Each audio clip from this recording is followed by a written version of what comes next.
Miles Morales was the second protagonist of the excellent Ultimate Spider-Man comic, probably the best book of Marvel's Ultimates line. The ultimate version of Peter Parker had been a convincing modernization of the early Spider-Man career, and Miles took that a hop further. This profile covers issues 1 through 28 of the Ultimate Comics Spider-Man series. Powers and abilities. Strength level.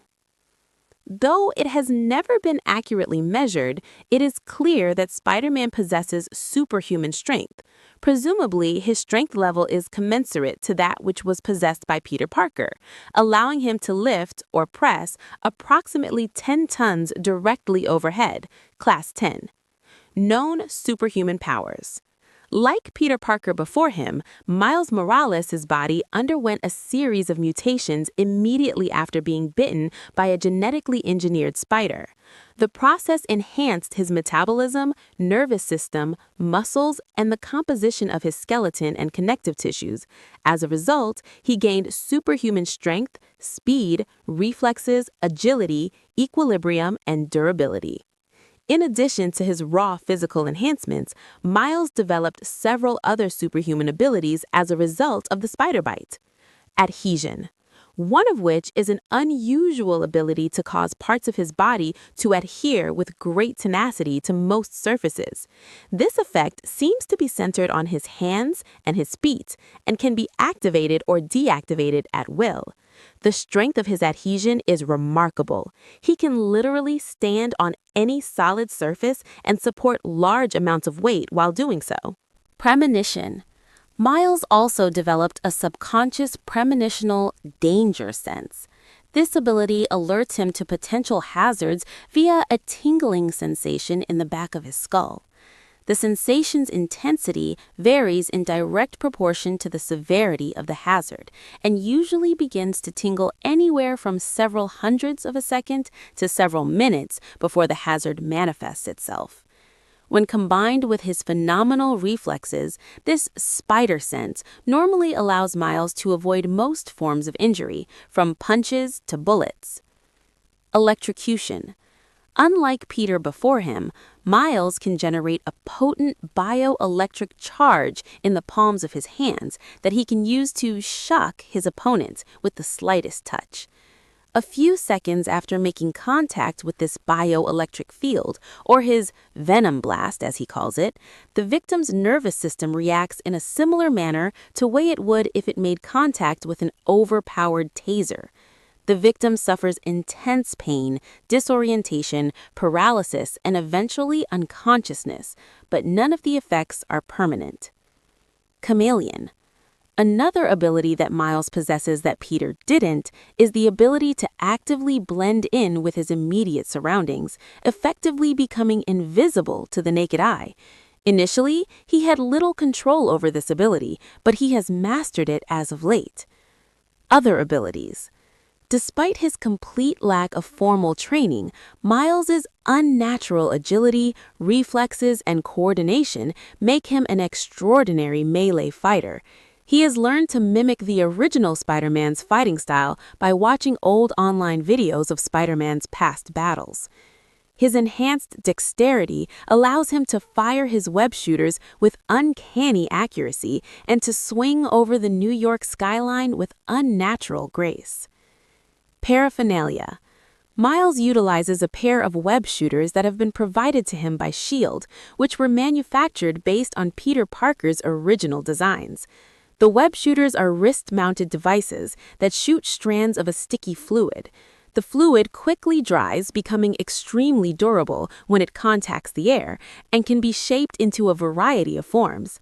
Miles usually uses the web shooters as a mode of transportation by forming web lines and swinging from building to building.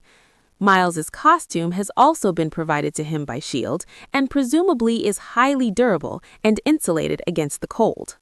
Limitations. Despite the vast physical augmentation that his body underwent, Miles is essentially human under the covers. He is still vulnerable to conventional harm, bullets, knives, falls, etc., and human frailties, sickness, and diseases. Presumably, his enhanced metabolism and strength would allow him recover at a far greater rate from injury or sickness. While Miles is very intelligent, he is not a genius. As it stands, he is reliant on SHILD for repairs to his web shooters and refills of web fluid when consumes his reserves. History. Norman Osborn's company, Oscorp, fell into disarray once it was publicly revealed that he was the Green Goblin and had been arrested by SHILD.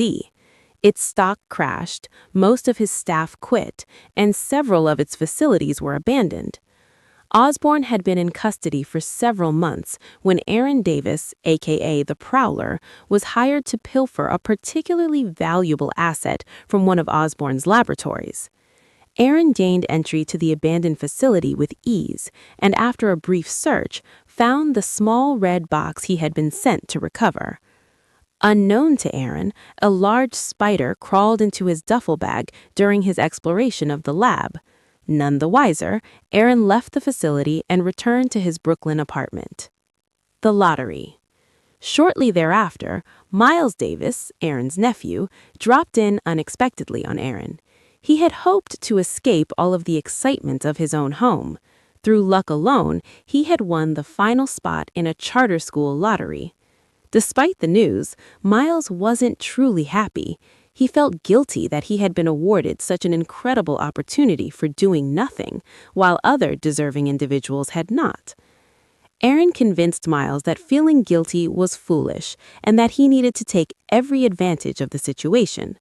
Miles listened patiently while Aaron spoke, but was distracted by the rather large spider that crawled onto the couch next to him.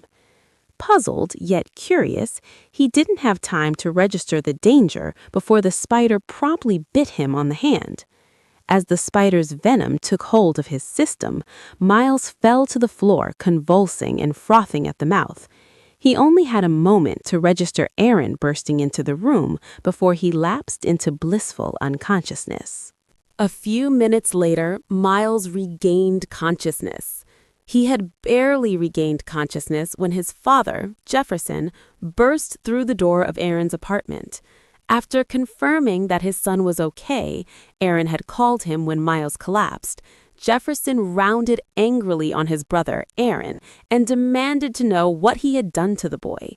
As the argument grew heated, Miles fled the apartment. He ran out of the building and ducked into the alley alongside it and crouched down in misery. Moments later, his father came bolting out of the building, shouting Miles's name. Miles began to answer his father as he approached him, but quickly fell silent as Jefferson walked right past him as though he didn't see him. It was then that Miles noticed that something strange was happening to him. He had become invisible. Seconds later, Miles returned to normal. In a state of near panic, Miles started to run towards his home as fast as he could. While he did so, he began to draw several unwanted stares due to the speed and agility he displayed while weaving through and over the crowded streets on his journey. As more and more eyes fell upon him, Miles simply disappeared from view once more. Fearful of what was happening to him, Miles abruptly switched directions and headed towards his friend Gunky's apartment. He burst into Gunky's bedroom, interrupting Gunky's assembly of his latest Lego masterpiece, and told him everything. Even though Gunky was incredulous initially, he quickly came to believe his friend. The two friends only had a few minutes to speak before Jefferson came into Gunky's bedroom, with Gunky's mother in tow. Left with little choice, Miles left with his father. On their way home, Jefferson pulled Miles aside and explained his actions in Aaron's apartment. The two brothers had a shady past, which Jefferson had left behind when he met Miles's mother. Aaron, on the other hand, had not. Miles understood his father's concerns and agreed that he would avoid his Uncle Aaron from that point forward. The two also discussed the superhumans that frequented the skies above them. When Jefferson expressed his disdain of them, Miles decided to keep his newfound powers a secret from him. Later that night, Miles got a text from Gunky, who had pieced together what had happened to Miles. Gunky had done some research of internet articles and old newspaper clippings. Gunky had come to the conclusion that Miles had the same accident that created the original Spider-Man. Putting Gunky's theory to the test, Miles crawled up the wall of his bedroom and hung from the ceiling. I'm no superhero. The next day, the two youths went back to Aaron's apartment to try and find the spider that bit Miles. To their dismay, the apartment was completely empty and Aaron was gone. With disappointment in their hearts, the two left the empty home and started wandering the streets of Brooklyn. As luck would have it, the two stumbled upon a massive fire which threatened to consume an old building.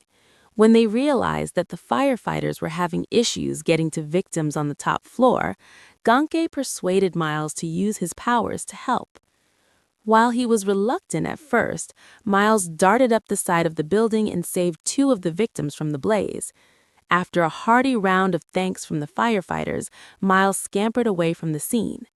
Ganke quickly found him hiding in an alley with his head in his hands. The two talked briefly about what had happened.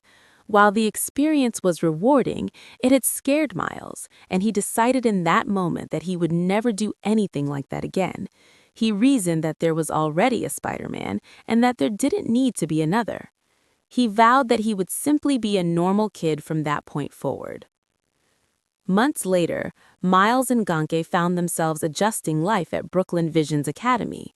Miles found the work challenging but rewarding as he began to excel in his studies there. One night, the student body was called into the gym. They were informed that Spider-Man had been battling the Green Goblin on the Queensboro Bridge and was shot during the battle. In that moment, something deep within Miles awoke, and he knew that he needed to go help Spider-Man. While Ganke covered for his absence, Miles snuck out of the school and rushed towards the battle. By the time Miles arrived, the battle had moved from the bridge and into a Queens suburb. While he crouched hidden on a rooftop, Miles saw a young boy, who wasn't that much older than himself, in a Spider-Man costume being cradled on the ground by a teenage blonde girl. He was obviously injured and weak.